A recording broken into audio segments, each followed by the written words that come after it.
ధన్యవాదాలు అధ్యక్ష.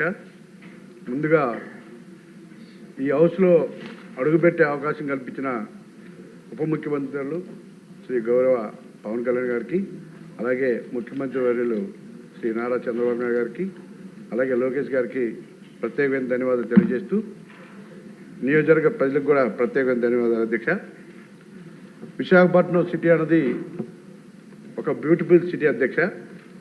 గత ప్రభుత్వం ఈ సిటీని పూర్తిగా నిర్లక్ష్యం చేస్తూ ముఖ్యంగా రోడ్లు, యూజీడీ వ్యవస్థని సర్వనాశనం చేశారు అధ్యక్ష. వీటన్నిటి దృష్టిలో పెట్టుకొని ఇవాళ మంత్రి గారికి అడగడం జరుగుతూ ఉంది. గత ప్రభుత్వం మీకు అందరికీ తెలిసిన విషయమే అధ్యక్ష.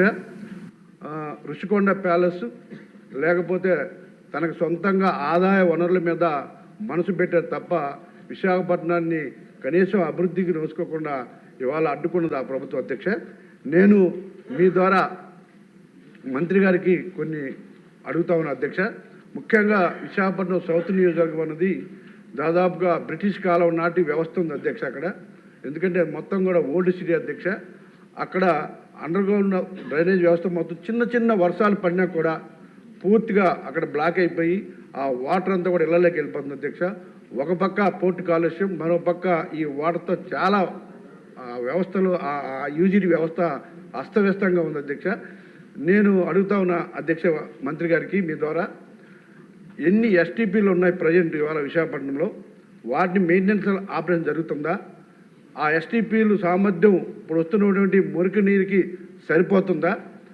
ఇప్పుడు వాళ్ళు ఇచ్చినటువంటి ఫిగర్స్ అధ్యక్ష దాదాపుగా 14 లక్షల జనాభాకు అంటే 16% పూర్తి అవుతుంది అయిందని చెప్పేసి మంత్రి గారు చెప్తారు అధ్యక్ష. దాన్ని ఒకసారి వెరిఫై చేయాలని నేను కోరుకుంటున్నాను అధ్యక్ష. అలాగే ఇది ఎన్ని రోజుల్లో కంప్లీట్ చేస్తాం అన్నది చాలా ముఖ్యమైన ప్రశ్న అధ్యక్ష. అనుకున్న ఎన్ని రోజుల్లో అవుతుంది? దీనికి ఇంకేమైనా ప్రత్యేకమైన చర్యలు చేపట్టారా?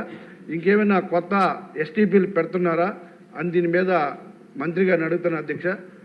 దీని మీద పూర్తిగా ఒక అవగాహన చేసుకుని యూజీడీ వ్యవస్థని పూర్తిగా ఇంప్లిమెంట్ చేయాల్సిన బాధ్యత మనందరం కూడా ఉంది అధ్యక్ష.